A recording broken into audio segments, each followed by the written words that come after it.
السلام علیکم دوستو. Side track Imran series novel by Mazhar claim MA. اگر آپ نے ابھی تک ہمارے چینل جاسوسی دنیا کو سبسکرائب نہیں کیا تو سبسکرائب کریں اور بیل آئیکن پر کلک کیجیے.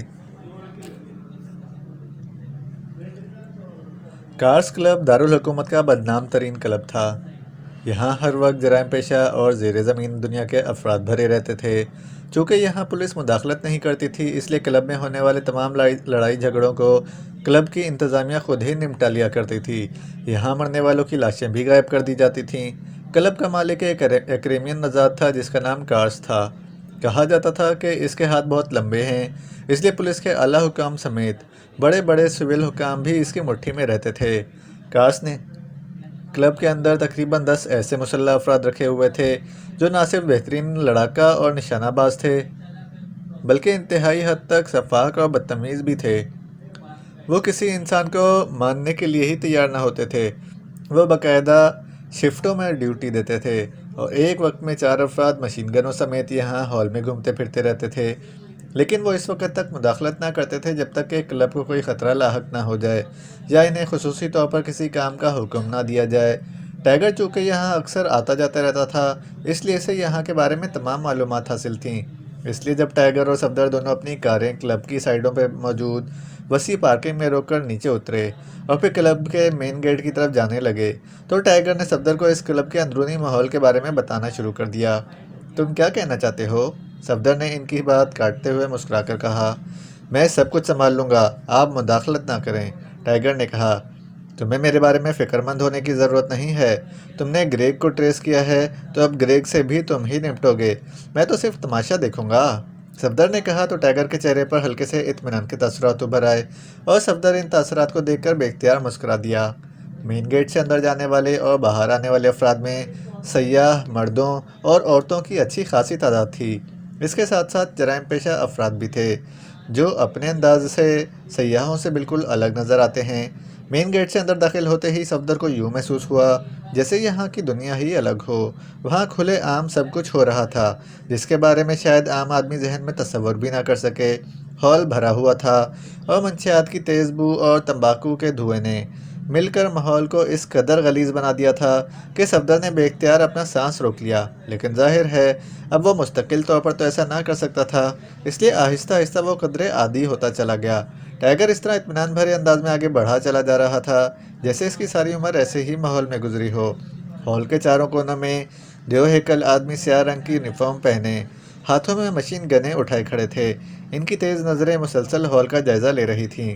کاؤنٹر کے پیچھے 4 آدمی تھے جن میں سے ایک تو اسٹول پر بیٹھا ہوا ہال پہ آنے جانے والوں کو اس انداز میں دیکھ رہا تھا جیسے نظروں ہی نظروں میں انہیں ٹٹول رہا ہو.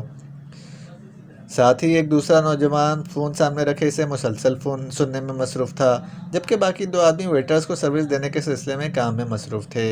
گریگ کہاں ہے بالم؟ ٹائیگر نے کاؤنٹر کے قریب جا کر اسٹول پر بیٹھے ہوئے آدمی سے کہا تو وہ بے اختیار مسکرا دیا. کسی کو فنش کرانا ہے؟ اس نے دانت نکالتے ہوئے کہا. ہاں، پارٹی ساتھ ہے تو میرا کمیشن پیشگی دے دو ورنہ تم گریگ کو ساری عمر تلاش نہ کر سکو گے. بالم نے اسی طرح دانت نکالتے ہوئے کہا. سوچ لو، ہاتھی سے گنا چھیننے کی کوشش مہنگی بھی پڑ سکتی ہے. ٹائیگر نے بڑے اطمینان بھرے لہجے میں کہا. سوچ لیا، جاؤ کر لو تلاش اسے، جاؤ. بالم نے برا سا منہ بناتے ہوئے کہا. سو بھی؟ ٹائیگر نے قریب ہی کھڑے سیاہ یونیفارم میں ملبوس مشین گن بردار کو چیخ کر پکارتے ہوئے کہا تو وہ آدمی بھی یکلخت اچھل پڑا. کیا ہے؟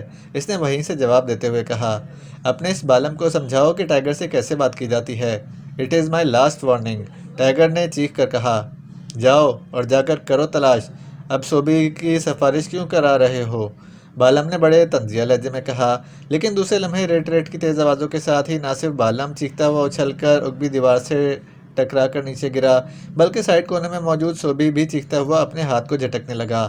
اس کے ہاتھ سے مشین گن نکل کر ایک سائڈ پر جا گری تھی. یہ فائرنگ ٹائیگر کی طرف سے کی گئی تھی. ہال میں یکلخت خاموشی طاری ہو گئی تھی اور کسی کا تعارف اگر ٹائیگر کے ساتھ نہ ہوا ہو تو ہاتھ اونچا کرے. میں کرا دیتا ہوں تعارف، ٹائیگر نے باقاعدہ گنڈوں کے انداز میں چیخ کر کہا. لیکن خاموشی طاری رہی اور کسی نے حرکت کی تو اس بار صوبی کی طرح اسے معافی نہیں ملے گی. جو گولی سوبی کے ہاتھ پر پڑی ہے یہ بالم کی طرح اس کے دل پر بھی پڑ سکتی تھی۔ ٹائیگر نے اسی طرح مخصوص انداز میں کہا، تم مجھے بتاؤ کیا مسئلہ ہے؟ ایک لمبے قد کے آدمی نے قریب آتے ہوئے کہا، تم کون ہو؟ بولو۔ یہ کوشو ہے، چیف کا نمائندہ۔ ایک اور آدمی نے از خود بولتے ہوئے کہا، میں نے گریگ سے ملنا ہے۔ یہی بات جب میں نے بالم سے کہی تو اس نے کہا کہ اسے کمیشن دیا جائے اور ٹائیگر سے کمیشن مانگنے والے کو زندہ رہنے کی اجازت نہیں دی جا سکتی۔ ٹائیگر نے کہا، گریگ سے ملنا ہے؟ آؤ میرے ساتھ، میں ملوا دیتا ہوں۔ کوشو نے کہا، کہاں ہے وہ؟ پہلے بتاؤ۔ سپر روم میں، کوشو نے کہا۔ ٹھیک ہے، ہم خود چلے جائیں گے، تم یہیں رہو اور سنو۔ تم شاید ماسٹر زیلف کے نئے نمائندے بنے ہو، ورنہ تم ٹائیگر سے اس انداز میں بات نہ کرتے۔ ٹائیگر نے منہ بناتے ہوئے کہا اور پھر ایک سائڈ پر بنی ہوئی راہداری کی طرف بڑھ گیا۔ صفدر جو اب تک خاموش کھڑا تھا اس کے پیچھے چل دیا۔ ہال میں چھائی ہوئی خاموشی یکلخت اونچے شور میں تبدیل ہو گئی تھی، لیکن اس دوران وہ دونوں راہداری میں داخل ہو چکے تھے۔ بڑا روب بنایا ہوا ہے تم نے۔ بنانا پڑتا ہے صفدر صاحب، یہ دنیا ہی علیحدہ نوعیت کی ہے، یہاں جھکنے کو موت سمجھا جاتا ہے، اور واقعی ہے بھی ایسا ہی۔ دوسرا سانس نہیں لینے دیتے یہاں کے لوگ، ٹائیگر نے کہا تو صفدر نے اس بات میں سر ہلا دیا۔ تھوڑی دیر بعد وہ سیڑھیاں اتر کر ایک اور بڑے حال نما تہہ خانے میں پہنچ گئے۔ یہاں مسلح افراد کی تعداد 8 سے زیادہ تھی۔ یہاں جوا کھیلا جا رہا تھا، لیکن کھیلنے والے زیادہ تر غیر ملکی اور امراء میں سے تھے۔ کیا وہ گریگ بھی جواری ہے؟ پیشہ ور قاتل بھی ہے اور شارپر بھی۔ یہاں وہ شارپنگ کرتا ہے اور جواریوں کو لوٹتا ہے، ٹائیگر نے کہا، اور پھر ایک ویٹر کو جو ٹرے میں شراب کی بوتل اور 4 خالی گلاس رکھے جا رہا تھا ہاتھ کے اشارے سے روک لیا۔ گریگ کون سی ٹیبل پر ہے؟ وہ سامنے، گہرے نیلے سوٹ میں، وہ 4 نمبر ٹیبل پر، ویٹر نے کہا اور پھر تیزی سے آگے بڑھ گیا۔ ٹائیگر سر ہلاتا ہوا 4 نمبر ٹیبل کی طرف بڑھ گیا، جہاں 2 جاپانی اور ایک ایکریمین بیٹھے ہوئے تھے۔ ان کے ساتھ 4 مقامی بھی تھے، جن میں سے ایک گریگ تھا۔ ٹائیگر اس کے قریب پہنچ کر رک گیا، صفدر بھی اس کے پیچھے آ کر رک گیا۔ میرا نام ٹائیگر ہے گریگ، تمہارے لیے ایک بڑی پارٹی لے کر آیا ہوں، روم نمبر 3 میں آ جاؤ، بڑا سودا ہے، ٹائیگر نے آہستہ سے کہا تو گریگ نے چونک کر ٹائیگر کی طرف دیکھا اور پھر ساتھ کھڑے صفدر کی طرف دیکھ کر اس نے اسبات میں سر ہلا دیا۔ نقد لوں گا، اس نے آہستہ سے کہا۔ ہاں، نقد ہی ملے گا، آؤ، ٹائیگر نے آہستہ سے کہا اور مڑ کر صفدر کو اشارہ کرتے ہوئے وہ ایک سائڈ پر موجود راہداری کی طرف بڑھ گیا۔ اس راہداری میں دونوں اطراف میں کمرے بنے ہوئے تھے، جن میں سے تقریباً آدھے سے زیادہ کمروں کے بند دروازوں کے اوپر سرخ رنگ کے بلب جل رہے تھے۔ آئیے صفدر صاحب، ٹائیگر نے 3 نمبر کے دروازے کو دھکیل کر کھولتے ہوئے کہا۔ اس پر کوئی بلب نہ جل رہا تھا۔ تمہیں کیسے پتا چلا کہ یہ کمرہ خالی ہے؟ میں نے ہال میں داخل ہوتے ہی چیک کر لیا تھا تاکہ گریگ کو کسی کمرے کا نمبر بتایا جا سکے، ٹائیگر نے کہا تو صفدر نے اس بات میں سر ہلا دیا۔ بڑے انتظامات کیے گئے ہیں یہاں پر، صفدر نے کرسی پر بیٹھتے ہوئے کہا۔ ہاں، یہ انڈر ورلڈ کا سب سے بڑا گڑھ ہے، ٹائیگر نے جواب دیا۔ اب گریگ سے ہمیں پوچھ گچھ کرنی ہے؟ ہاں، ورنہ وہ بدک گیا اور ہاتھ سے نکل گیا تو پھر اس کا قابو میں آنا مشکل ہوگا۔ یہ لوگ طویل عرصے تک انڈر گراؤنڈ ہو جاتے ہیں، ٹائیگر نے جواب دیا تو صفدر نے اس بات میں سر ہلا دیا۔ تقریباً 20 منٹ بعد دروازہ کھلا اور گریگ اندر داخل ہوا۔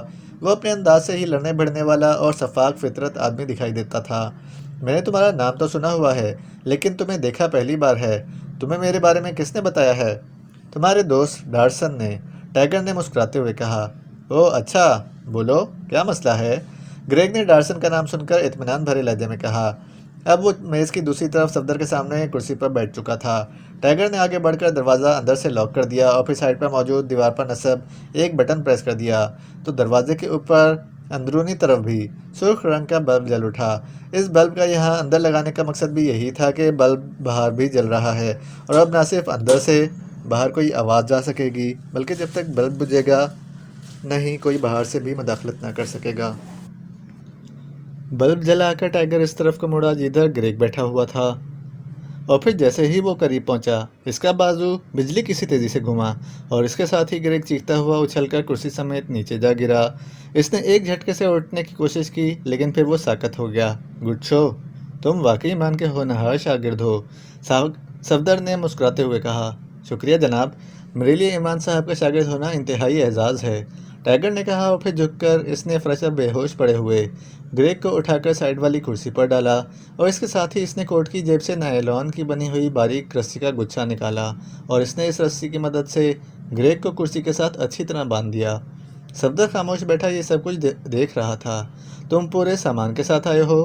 یہ رسی میرے کوٹ کی چھوٹی جیب میں ہر وقت موجود رہتی ہے، بعض اوقات بہت کام آتی ہے، ٹائیگر نے کہا تو صفدر نے مسکراتے ہوئے اس بات میں سر ہلا دیا۔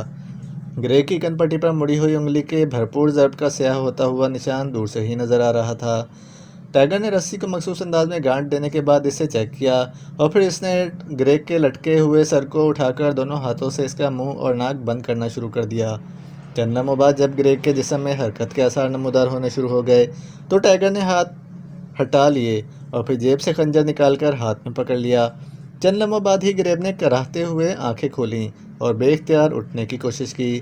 تم نے خیرپور جا کر ڈاکٹر احمد کے اسسٹنٹ آصف کو ہلاک کیا تھا، ٹائیگر نے خنجر کی نوک اس کی گردن پر رکھتے ہوئے سرد لہجے میں کہا۔ تم کیا چاہتے ہو؟ سیدھی بات کرو، گریگ نے چند لمحے خاموش رہنے کے بعد سخت اور سرد لہجے میں کہا۔ تو صفدر سمجھ گیا کہ گریگ واقعی پیشہ ور قاتل ہے، کیونکہ اس قدر مضبوط اعصاب والے ہی پیشہ ور قاتل بن سکتے ہیں۔ آصف پر تشدد کر کے تم نے اس سے کیا پوچھا تھا اور کس کے کہنے پر تم نے یہ کام کیا تھا؟ اس نے تمہیں گالیاں دی تھیں اور میں بھی دے رہا ہوں، گریگ نے کہا اور اس کے ساتھ ہی اس کے منہ سے مغلظات نکلنے لگیں۔ بہت جلد اپنی اصلیت پر آ گئے ہو گریگ، ٹائیگر نے کہا اور اس کے ساتھ ہی اس کا بازو گھما اور کمرہ گریگ کے حلق سے نکلنے والی چیخ سے گونج اٹھا۔ ایک ہی وار سے اس کی ناک کا ایک نتنا آدھے سے زیادہ کٹ گیا تھا اور ابھی گریگ کی چیخ ختم نہ ہوئی تھی کہ ٹائیگر کا بازو ایک بار پھر تیزی سے گھما اور ایک بار پھر کمرہ گریگ کی چیخ سے گونج اٹھا۔ اس بار اس کا دوسرا نتنا بھی آدھے سے زیادہ کٹ چکا تھا۔ وہ اس طرح دائیں بائیں سر مار رہا تھا جیسے اس کی گردن میں کوئی مشین فٹ ہو گئی ہو۔ اس کے منہ سے مسلسل کراہیں نکل رہی تھیں۔ ٹائیگر نے اس کے سر کے بال پکڑ کر اسے ایک جھٹکے سے اس کا سر اوپر اٹھایا اور پھر ہاتھ میں پکڑے ہوئے خنجر کا دستہ اس نے گریگ کی پیشانی پر ابھر آنے والی رگ پر مار دیا اور گریگ کا پورا جسم اس طرح لرزنے لگا جیسے اس کے جسم سے انتہائی طاقتور الیکٹرک کرنٹ گزر رہا ہو۔ اب بولو، کیا پوچھا تھا آصف سے؟ بولو، ٹائیگر نے تہکمانہ لہجے میں کہا اور ساتھ ہی پیشانی پر ایک اور ضرب لگا دی۔ اس ضرب کے ساتھ ہی گریگ کا تنا ہوا جسم یکلخت ڈھیلا پڑ گیا اور اس کے چہرے کے اعصاب بھی لٹک سے گئے تھے اور آنکھیں اوپر کو چڑھ گئی تھیں۔ بولو، کیا پوچھا تھا آصف سے؟ بولو۔ میں نے اس سے پوچھا تھا کہ ڈاکٹر احمد اپنے فارمولے کی ڈسک کہاں رکھتا تھا۔ گریگ نے رک رک کر ایک ایک لفظ علیحدہ علیحدہ بولتے ہوئے کہا۔ اس کا انداز ایسا تھا جیسے اس کے گلے میں نیکسال کام کر رہی ہو اور الفاظ سکوں کی صورت میں علیحدہ علیحدہ ڈھل کر باہر آ رہے ہوں۔ پھر اس نے کیا بتایا؟ اس نے بتایا کہ ڈاکٹر احمد کو جب فارمولے کی ضرورت ہوتی تھی وہ 1 گھنٹے کے لیے لیبارٹری سے چلا جاتا تھا، واپسی پر اس کے پاس کمپیوٹر ڈسک موجود ہوتی تھی اور جب وہ ڈسک سے کام لے لیتا تھا تو پھر 1 گھنٹے کے لیے لیبارٹری سے باہر چلا جاتا تھا، پھر واپسی پر اس کے پاس ڈسک نہیں ہوتی تھی۔ مزید کیا بتایا تھا اس نے؟ بس اس سے زیادہ اسے معلوم ہی نہ تھا۔ کس کے کہنے پر ہلاک کیا تھا تم نے اسے؟ رینالڈ کے، فائن کلب کے رینالڈ کے کہنے پر، گریگ نے رک رک کر کہا اور اس کے ساتھ ہی اس کی گردن ایک طرف گر گئی۔ ٹائیگر نے ہاتھ میں پکڑا ہوا خنجر اس کی شہرگ میں اتار دیا اور جب اس کی روح اس کے کف سے انصری سے پرواز کر گئی تو ٹائیگر نے خنجر واپس کھینچ لیا اور اسے اس کے لباس سے صاف کر کے اس نے اسے واپس جیب میں رکھ لیا اور پھر رسی کھولنے میں مصروف ہو گیا۔ اس کا مطلب ہے کہ یہ سارا کھیل اسی فارمولے کے لیے کھیلا گیا ہے؟ ہاں، اور وہ فارمولہ قاتلوں کے ہاتھ نہیں لگ سکا۔ پھر ٹائیگر نے رسی کھول کر اسے گچھے کی صورت میں لپیٹتے ہوئے کہا۔ اب اس گریگ کی لاش کا کیا کرو گے؟ صفدر نے کرسی سے اٹھتے ہوئے کہا۔ میں نے کیا کرنا ہے؟ کلب والے خود ہی کچھ کرتے پھریں گے، آپ بے فکر رہیں، یہاں ایسی باتوں کی کوئی پرواہ نہیں کرتا، اور پھر گریگ کے سلسلے میں میرا نام سامنے آ چکا ہے اس لیے معاملہ دبا دیا جائے گا، ٹائیگر نے مسکراتے ہوئے کہا۔ اب اس رینالڈ سے معلومات حاصل کرنا ہوں گی۔ ہاں، گریگ کی موت کی خبر پھیلنے سے پہلے ہمیں اس تک پہنچنا ہوگا ورنہ وہ ہوشیار ہو جائے گا اور ہو سکتا ہے کہ بیرون ملک فرار ہو جائے۔ آئیں، ٹائیگر نے کہا اور پھر اس نے دروازے کے ساتھ دیوار پر موجود بٹن آف کر دیا تو دروازے پر جلنے والا سرخ بلب بھی آف ہو گیا۔ ٹائیگر نے دروازہ کھولا اور باہر راہداری میں آ گیا۔ اس کے پیچھے صفدر بھی باہر آ گیا تو ٹائیگر نے دروازہ بند کر کے اسے باہر سے لاک کر دیا اور پھر وہ دونوں ہی ہال سے گزر کر سیڑھیاں چڑھ کر اوپر راہداری سے گزرتے ہوئے کلب سے باہر آ گئے۔ اب کیا پروگرام ہے صفدر صاحب آپ کا؟ ٹائیگر نے پارکنگ کی طرف بڑھتے ہوئے کہا۔ میرا خیال ہے کہ میں چیف کو اس بارے میں تفصیلی رپورٹ کروں۔ اب تک تو میں صرف اس لیے کام کر رہا تھا کہ میری ڈاکٹر احمد سے ایک فنکشن میں ملاقات ہوئی تھی، لیکن اب یہ کسی سائنسی فارمولے کا مسئلہ سامنے آ گیا ہے۔ میرا خیال ہے کہ چیف کو اس کا علم ہوگا۔ تمہیں یہ خیال کیسے آیا؟ باس نے مجھے یہ کام سونپا ہے اور باس کی عادت ہے کہ وہ چھوٹی سی چھوٹی بات بھی چیف تک ضرور پہنچا دیتے ہیں، ٹائیگر نے جواب دیتے ہوئے کہا۔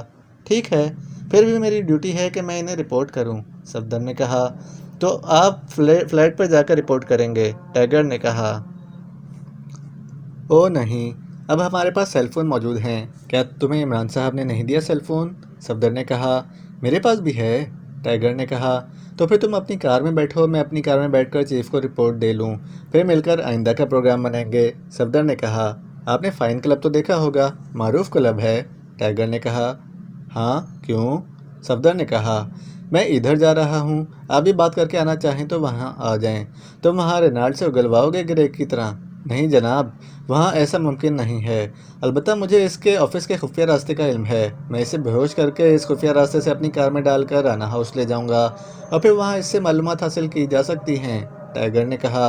اوکے، پھر ضرورت ہوئی تو میں تم سے فون پر بات کر لوں گا، تمہارا نمبر کیا ہے؟ صفدر نے کہا تو ٹائیگر نے نمبر بتا دیا اور صفدر نے نمبر سیل فون میں فیڈ کر لیا۔ تم نے میرا نمبر نہیں پوچھا، آپ کا تعلق سیکرٹ سروس سے ہے اس لیے میں نے دانستہ نہیں پوچھا تھا، تم اب غیر نہیں ہو، صفدر نے کہا اور اپنا نمبر بتا دیا۔ ٹائیگر نے اس کا شکریہ ادا کیا اور پھر اپنی کار کی طرف بڑھ گیا۔ صفدر نے کار میں بیٹھ کر جیب سے سیل فون نکالا اور اس پر 000 پریس کر دیا تاکہ سیل فون اسپیشل فون بن جائے، کیونکہ وہ اس فون سے چیف سے بات کرنا چاہتا تھا۔ X2 رابطہ ہوتے ہی چیف کی مخصوص آواز سنائی دی تو صفدر نے انہیں فنکشن میں ڈاکٹر احمد سے ہونے والی ملاقات سے لے کر اخبار میں ان کے بارے میں رپورٹ پڑھنے کے بعد اب تک ہونے والی تمام کارروائی بھی بتا دی، اور ساتھ ہی یہ بھی بتا دیا کہ ٹائیگر ایمان کے حکم پر اس کیس پر کام کر رہا ہے۔ تمہاری رپورٹ سے پہلی بار یہ بات سامنے آئی ہے کہ جنہوں نے ڈاکٹر احمد کو ہلاک کیا ہے اور لیبارٹری تباہ کی ہے وہ فارمولہ حاصل کرنے میں ناکام رہے ہیں۔ عمران اس سلسلے میں ابتدائی کام کر رہا ہے، تم اس سے کام کرو، اس سے رابطہ کرو، چیف نے کہا، اور اس کے ساتھ ہی رابطہ ختم ہو گیا تو صفدر نے فون آف کر کے جیب میں ڈال لیا، کیونکہ اس کا خیال تھا کہ شاید اس کیس میں عمران کی بجائے اس سے آغاز ہوگا، لیکن اس بار بھی عمران اور اس کا شاگرد ہی آگے تھے۔ وہ ایک بار پھر پیچھے رہ گیا تھا۔ وہ کار پارکنگ سے نکال کر سڑک پر لے آیا اور پھر اس نے کار کا رخ اپنی رہائش گاہ کی طرف موڑ دیا، کیونکہ اسے معلوم تھا کہ ٹائیگر کام کر رہا ہے، اس لیے عمران سے رابطہ کرنے کی ضرورت ہی نہیں ہے۔ پھر وہ اپنے فلیٹ میں پہنچ کر بیٹھا ہی تھا کہ سیل فون کی گھنٹی بج اٹھی، تو اس نے جیب سے سیل فون نکال کر اسے آن کیا تو اسکرین پر ٹائیگر کا نام چمک رہا تھا۔ ہیلو صدر صاحب، میں ٹائیگر بول رہا ہوں، دوسری طرف سے ٹائیگر کی آواز سنائی دی۔ لہجہ مودبانہ تھا، یہ ٹائیگر کی عادت تھی کہ وہ ایمان کے ساتھیوں کے ساتھ اسی طرح مودبانہ انداز میں بات کرتا تھا جیسے عمران سے کرتا تھا۔ کیا ہوا رینالڈ کا؟ کوئی خاص بات سامنے آ گئی ہے؟ رینالڈ کو 2 گھنٹے پہلے اس وقت گولی مار دی گئی ہے جب وہ اپنی کار پر سوار گھر سے نکل کر کلب آ رہا تھا۔ اوہ، تو اس معاملے میں ہر اس آدمی کو ہٹایا جا رہا ہے جس سے اصل آدمیوں تک پہنچا جا سکتا ہو۔ ہاں صفدر صاحب، میں کوشش کر رہا ہوں کہ قاتلوں کو ٹریس کیا جا سکے تاکہ اصل مجرموں تک پہنچا جا سکے، اگر کوئی اہم بات سامنے آئی تو میں آپ کو بھی مطلع کر دوں گا، ٹائیگر نے کہا۔ اوکے، تھینک یو، صفدر نے کہا اور فون آف کر کے اس نے واپس جیب میں ڈال لیا۔ اب ظاہر ہے مزید کام کرنے کا اسکوپ ہی نہ رہا تھا۔